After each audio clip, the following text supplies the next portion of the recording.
নেতা কাকে বলে বলেন? ডান সাইড থেকে অথবা বাম সাইড থেকে বলেন, নেতা কাকে বলে? কি উত্তর আসবে না? কি করি আসবে, আমরা তো জানিনি। What is your leader? নেতা কাকে বলে? He shows the way, he goes the way, he knows the way, he is the leader. ইংরেজিতে একটা প্রবাদ আছে, নেতা তাকেই বলে যিনি প্রভান্বিত করতে পারে। হি shows the way, he knows the way, he goes the way. নেতা যে পথ চেনে, যে পথে চলতে পারে এবং যে সবাইকে নিয়ে ওই পথে চলতে পারে, হি ইজ এ লিডার, সে হচ্ছে নেতা। কথা কি বোঝা গেছে? তাহলে এই সংজ্ঞাগুলো মনে রাখতে হবে, কিছু কিছু ট্রাম এগুলো মনে রাখতে হবে। যিনি পথ চেনে, যিনি পথ চিনাতে পারে, যিনি ওই পথে তার কর্মীদেরকে নিয়ে চলতে পারে, তাকেই বলে নেতা। হি ইজ এ লিডার, সে হচ্ছে নেতা। এখন এই নেতা নির্বাচনটা এত গুরুত্বপূর্ণ, এত ইম্পর্টেন্স বিষয় যে কিয়ামতের দিন সমস্ত মানুষ তার নেতা সহকারে উপস্থিত হবে। প্রিয় ভাইরা আমার, যারা দুনিয়ায় ভালো নেতার পেছনে চলবে তাদের জন্য সুখবর, আর যারা খারাপ নেতার পেছনে চলবে তাদের জন্য কি হবে? আল্লাহ তাআলা বলছেন, যারা দুনিয়ায় খারাপ নেতার পেছনে চলেছে, নামাজ পড়ে নাই, রোজা রাখে নাই, নিজে অসৎ, গাঁজা খায়, মদ খায়, সিগারেট খায়, ইয়াবা খায়, দুনিয়ার অসৎ কাজের মূল হোতা, এরকম নেতার পেছনে যারা চলেছে, কিয়ামতের দিন ওই নেতার কর্মীরা যখন জাহান্নামে যাবে তখন তারা তাদের নেতার খোঁজ করবে। কাকে খোঁজ করবে? নেতার খোঁজ করবে। আমার ভাইরাম, মহান রব্বুল আলামিন বলেন সূরা আহজাবের ৬৬ এবং ৬৭ নম্বর আয়াতে কারিমায় বলেন, কিয়ামতের দিন অসৎ কর্মীদের অবস্থা কি হবে?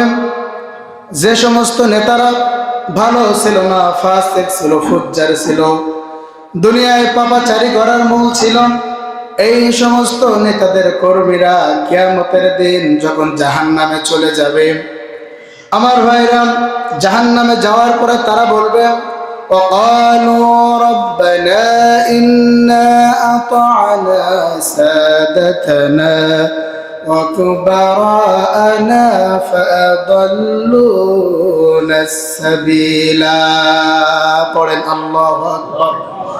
মহান রব্বুল আলামিন বলেন, সেই সমস্ত কর্মীরা যারা জাহান্নামে যাবে, অসৎ ফাসিক ফুজ্জার নেতার কর্মীরা জাহান্নামে চলে যাবে, তারা বলবে, রব্বানা, আমাদের রব, ইন্না আতানা সাদাতানা, আমাদেরকে সেই সমস্ত নেতাদেরকে দেখিয়ে দেন, ওয়াকুবারানা, আমাদের সেই সমস্ত বড়দেরকে দেখিয়ে দেন যারা আমাদেরকে ফাদাল্লুনা সাবিল, আমাদেরকে পথভ্রষ্ট করেছে, আমাদেরকে কোরআনের পথে ডাকে নাই, আমাদেরকে হাদিসের পথে ডাকে নাই, ইসলামের পথে ডাকে নাই, জীবনে কোনোদিন খোঁজ নাই না নামাজ পড়েছে কিনা, জীবনে খোঁজ নাই না রোজা রেখেছ কিনা, এই সমস্ত নেতাদেরকে ডেকে দেন। আমাদেরকে শুধু বলেছে অমুকের বাড়ি ভাঙ, আমরা অমুকের বাড়ি ভেঙেছি, অমুকের ধর, অমুকের ধরেছি, অমুকের নামে মামলা লেখ, আমরা মামলা লিখেছে। আমাদেরকে সেই সমস্ত নেতাদেরকে দেখিয়ে দেন যারা আমাদেরকে ভুল পথে চালিয়েছে, আমরা তাদেরকে আমার পায়ের তলে পদদলিত করে এরপরে জাহান্নামে যাব, এরপরে আমি জাহান্নামে যাব। আপনি আজকে তাদেরকে দেখিয়ে দেন যাদের কারণে আমি জাহান্নামে এসেছি, যাদের কারণে আমি জাহান্নামে হয়েছি, ওই সমস্ত নেতাদেরকে দেখিয়ে দেন ফাদাল্লুনা সাবিলা, যারা আমাদেরকে পথভ্রষ্ট করেছে, যাদের কারণে আজকে আমরা কঠিন শাস্তি এবং আযাবের ভিতরে গ্রেফতার হয়েছে, ওদেরকে, আমরা তো জাহান্নামে মরেছি, ওদেরকে আমাদের পায়ের তলে পিষে দিয়ে একেবারে চটকে দুমড়ে মুচকে এরপরে আমরা জাহান্নামে যাব। শুধু তাই বলবে না, তারা আরো বলবে, রব্বানা আতিহিম দি'ফাইনি মিনাল আযাবি ওয়ালআনহুম লা'নান কাবীরা। পড়েন আল্লাহু আকবার। জাহান্নামীরা, ওই সমস্ত কর্মীরা বলবে, রব্বানা, আমাদের রব, আতিহিম বিআইফাইনি মিনাল আযাব, আমাদেরকে শাস্তি দিবা, ভালো কথা। আতিম বিআইফাইনি মিনাল আযাব, ওই সমস্ত নেতাদেরকে দ্বিগুণ আযাব বাড়িয়ে দাও। ওয়াল আনহুম লানান কাবীরা, আর জাহান্নামের আগুন দিয়ে তাদেরকে জ্বলসে দাও। লানান কাবীরা, তাদেরকে দ্বিগুণ শাস্তি দাও এবং তাদের জাহান্নামের আগুন দিয়ে তাদের চেহারাটাকে জ্বলসে শেষ করে দাও, কারণ ওদের কারণে আজকে আমরা জাহান্নামে এসেছি। অতএব নেতা এটা কোনো ছোটখাটো বিষয় নয়, এটা কোনো ছোট ইস্যু নয়, এটা গুরুত্বপূর্ণ এবং সবচেয়ে মোস্ট ইম্পর্টেন্ট, সবচেয়ে বড় বিষয়। কারণ এই নেতার সাথে আপনার হাসর হবে। নেতা যদি জান্নাতে যায় আপনি জান্নাতে যাবেন, নেতা যদি জাহান্নামে যায় আপনি জাহান্নামে যাবেন। দলিল সূরা বানী ইসরাঈলের ৭১ নম্বর আয়াত, আল্লাহ বলেন ইয়াউমা নাদউ কুল্লা উনাসিন বিইমামিহিম, সেই দিন মানুষেরা তাদের ইমাম সহ উপস্থিত করা হবে। ওই দিন কর্মীরা তাদের নেতাদের পেছনে সারি দেবে।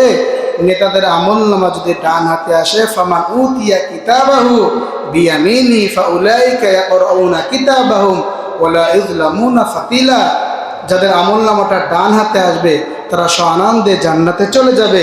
ওই দিন ওয়ালা ইযলামুনা ফাতিলা, কারোর উপরে বিন্দু পরিমাণ জুলুম করা হবে না। অতএব আজকে আমাদের নেতৃত্বের গুণাবলী সম্পর্কে জানতে হবে। নেতার ভিতরে মোটামুটি 10টা গুণ থাকতে হবে। বলেন কয়টা গুণ থাকতে হবে? 10টা গুণ। একটা নেতা যিনি হবে এই 10টা গুণ তাকে থাকতে হবে।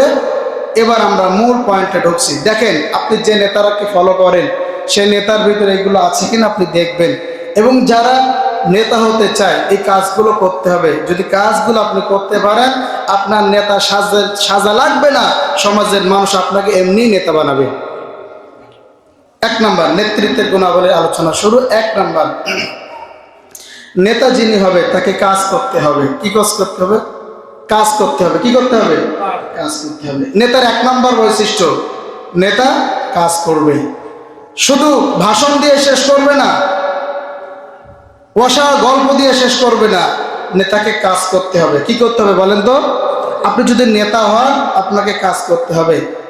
আপনি আপনার পরিবারের নেতা, আপনার স্ত্রী আছে, আপনার 2টা সন্তান, 2টা ছেলে আছে, 3টা মেয়ে আছে, 5টা সন্তানের বাবা আপনি, আপনার স্ত্রী, আপনি এই 6 জন মানুষের আপনি নেতা। বলেন তো নেতা হয়ে আপনি বাবা হয়ে আপনাকে পরিশ্রম করা লাগে কি লাগে না? কাজ করা লাগে কি লাগে না? নেতা হতে গেলে 1 নম্বর কাজ, আপনাকে কাজ করতে হবে। আপনি যদি সমাজকে লিড দিতে চান, সমাজের নেতা হতে চান, আপনাকে 1 নম্বর কাজ করতে হবে। আপনি শুধু কর্মীদেরকে অর্ডার করবেন না, এইটা করো ওইটা করো, ওইখানে যাও এখানে যাও, নিজে কাজ করতে হবে, তাহলে আপনি নেতা। প্রিয় ভাই আমার, এবার একটু রেফারেন্সের দিকে আসি। দেখি তো আমাদের নেতা নাম কি? মুহাম্মাদুর রাসূলুল্লাহ সাল্লাল্লাহু, আমাদের নেতা কাজ করেছেন কিনা? বিশ্বনবী সাল্লাল্লাহু আলাইহি ওয়াসাল্লাম অফিশিয়ালি নবী হয়েছেন, অফিশিয়ালি নেতা হয়েছেন 40 বছর বয়সে। আর আল্লাহর দপ্তরে তিনি পৃথিবী যেদিন সৃষ্টি হয়েছে সেই দিন থেকে তিনি নেতা, কিন্তু অফিশিয়ালি 40 বছরে তিনি নেতা। এই নেতা হওয়ার আগে, নবুয়ত আসার আগে নবী কাজ করেছেন কি করে নাই? আসুন তো একটু হাদিস থেকে চেক করি, ভালো করে শুনবেন। যারা নেতা হতে চান, যারা নেতা হবেন আগামী দিনে, কর্মীকে খালি কাজের অর্ডার করবেন না, এইটা করো ওইটা করো, ওইখানে যাও অমুক কাজটা করে আসো, পারলে নিজে করবেন। কাজ যদি করতে পারেন এই সমাজের নেতৃত্ব দেওয়ার জন্য আপনার পথ চেনওয়া লাগবে না, নেতৃত্ব আপনার হাতে ধরা দেবে, ঠিক কিনা? আপনার হাতে ছুঁয়ে আসবে। 1 নম্বর কাজ করতে হবে। বিশ্বনবী সাল্লাল্লাহু আলাইহি ওয়াসাল্লাম আমাদের নেতা, আমাদের নেতা না তিনি? আমাদের নেতা, তিনি অফিশিয়ালি নেতা 40 বছর বয়সে। কিন্তু 40 বছরের আগে তিনি কি কি কাজ করেছেন আসুন হাদিস থেকে জানি। বুখারী শরীফের সহিহুল বুখারীর 3 নম্বর হাদিস, হাদিসের সংখ্যা 3। এই 3 নম্বর হাদিসের ভিতরে বিশ্বনবী নেতা হওয়ার আগে কি কি কাজ করেছেন এবার শোনেন। আল্লাহর নবীর স্ত্রী উম্মাতুল মুমিনিন আমাদের মা আয়েশা রাদিয়াল্লাহু তাআলা আনহা বলেন, বিশ্বনবী যখন গারে হেরায় ধ্যান করতেন, হেরা গুহায় যখন থাকতেন, হঠাৎ করে একদিন বিশ্ব নবীর কাছে জিবরাইল আমিন ওহী নিয়ে আসলো। লম্বা চড়া ঘটনা। বিশ্ব নবীর কাছে যখন ওহী আনলো, জিবরাইল আমিন আমার নবীকে জড়িয়ে ধরে এবার নবীকে বলছেন, ইকরা, আপনি পড়ুন। নবীজি পড়তে পারে নাই। নবীজি বললেন, মা আনা বিকারিন, আমি পড়তে পারি না, আমার পড়ার মতন সেই জ্ঞান নাই। বিশ্ব নবীকে জিবরাইল আমিন জড়িয়ে ধরলেন, বুকের সাথে চাপ দিলেন, আলিঙ্গন করলেন। এবার জিবরাইল আমিন বললেন, আপনি পড়ুন, ইকরা। আমার নবী বিশ্ব নবী দয়া নবী বললেন, মা আনা বিকারিন, আমি পড়তে পারি না। জিবরাইল আমিন 3 বার বিশ্ব নবীকে চাপ দিলেন। আওয়াজ করে বলেন, কয়বার?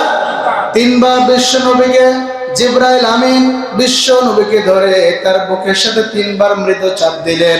3 বার চাপ দেওয়ার পরে এবার জিবরাইল আমিন বিশ্ব নবীকে বলে, আপনি পড়ুন, ইকরা বিসমি রাব্বিকাল্লাযী খলাক খলাকাল ইনসানা মিন আলাক ইকরা ওয়া রাব্বুকাল আকরাম الذي علم بالقلم علم الإنسان ما لم يعلم।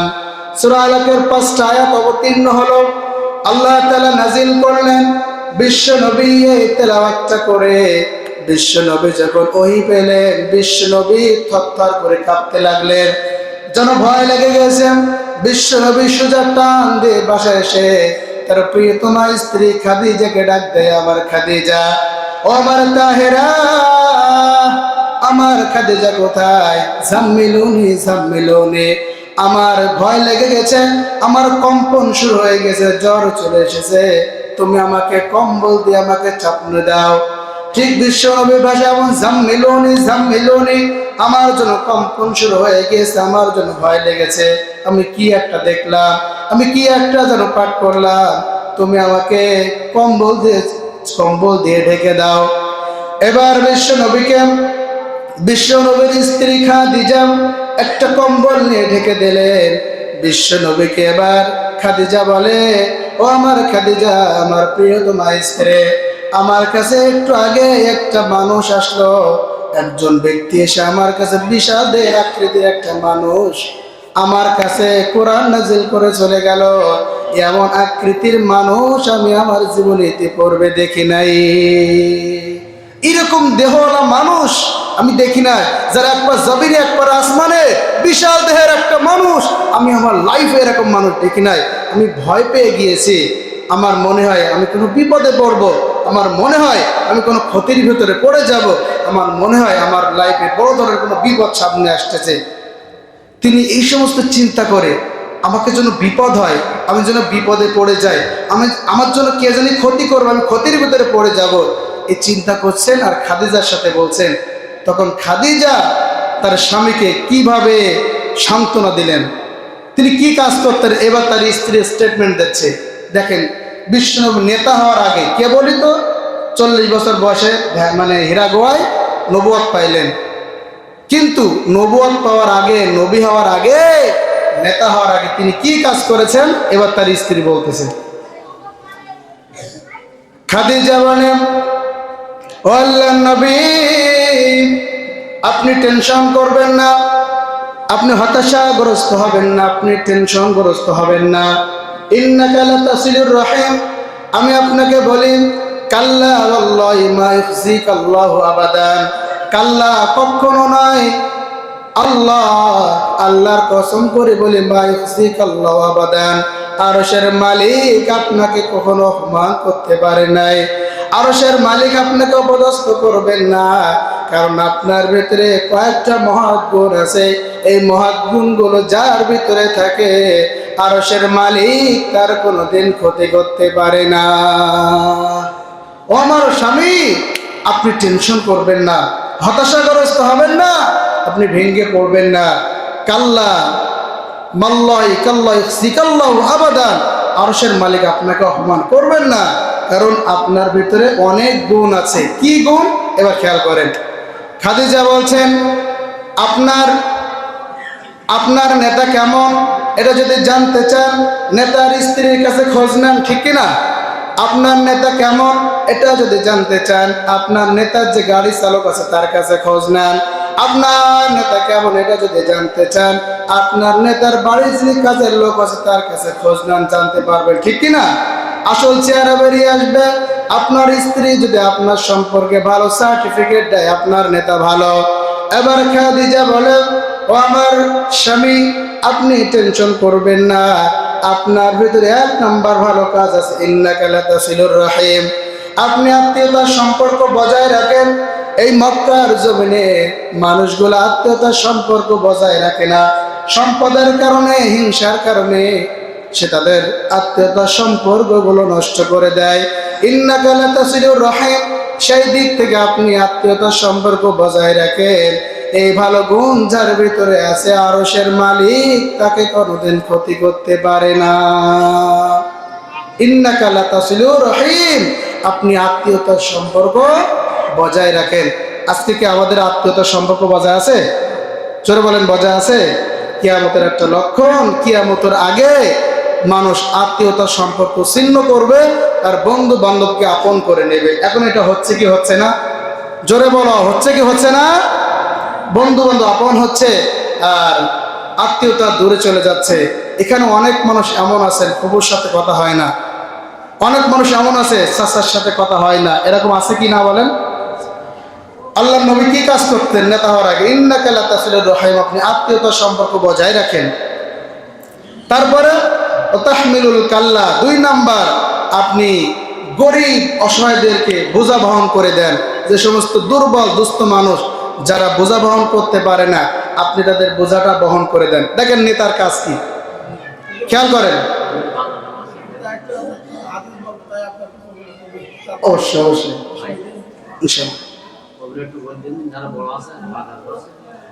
যারা উপরে আছেন একটু বাচ্চাদেরকে ঠান্ডা করেন। এই তোমরা চুপ করো না, চুপ করো, চুপ দিব চাচা, ঠিক আছে? দেখেন নেতা কি কাজ করেন। ওয়াতাহমিলুল কাল্লা, বুখারী শরীফের 3 নম্বর হাদিস। আপনি দুস্থদের বোঝাগুলো বহন করিয়ে দেন।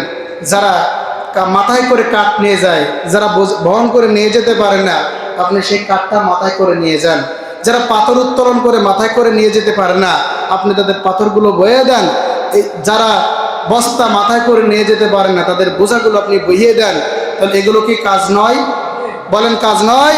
আপনি যদি নেতা হতে চান এই কাজটা করবেন। সমাজের গরিব শ্রেণীর মানুষদেরকে, যারা দুর্বল দুস্থ মানুষ, এদের কষ্টগুলো বুঝবেন, এদের বোঝাগুলো বহন করবেন, এদের পাশে দাঁড়াবেন। ওয়াতাহমিলুল কাল্লা, বিশ্ব নবীর স্ত্রী বলছেন আপনি গরিবদের দুঃখ বোঝেন, তাদের বোঝাগুলো আপনি বহন করে দেন। তারপরে ওয়াতাকসিবুল মাদুদা, আপনার নিজের উপার্জনের ভিতরে আপনি গরিবদেরকে অন্তর্ভুক্ত করেন। সুবহানাল্লাহ, কি কাজ করতেন? নেতা কাকে বলে? ওয়াতাকসিবুল মাদুদা, নিজের উপার্জনের ভিতরে আপনি গরিবদেরকে একটা অন্তর্ভুক্ত করেন। তার মানে আপনার উপার্জিত টাকা থেকে আপনি গরিবদেরকে উদরে দান করেন, উন্মুক্তভাবে খরচ করেন। নেতা হতে গেলে এই কাজটা করতে হবে। খাদিজা বলছে শুধু তাই নয়, ওয়াতাকরিদুদ দাইফ, আপনি মেহমানদারি করেন, আপনি অতিথি পরায়ণ। যখন আপনার বাসায় কেউ মেহমান আসে আপনি যথাসাধ্য তাকে আপ্যায়ন করেন। ওয়াতাকরিদুদ দাইফ, মেহমানকে সম্মান করেন। ওয়াতুঈদু আলা নাইবিল হক, আর সত্যের পথে যারা বিপদে পড়ে যায় আপনি তাদের পক্ষে সিংহের মতন দাঁড়িয়ে যান। সত্য যেখানে বিপন্ন হয়ে যায় আপনি সিংহের মতন দাঁড়িয়ে যান।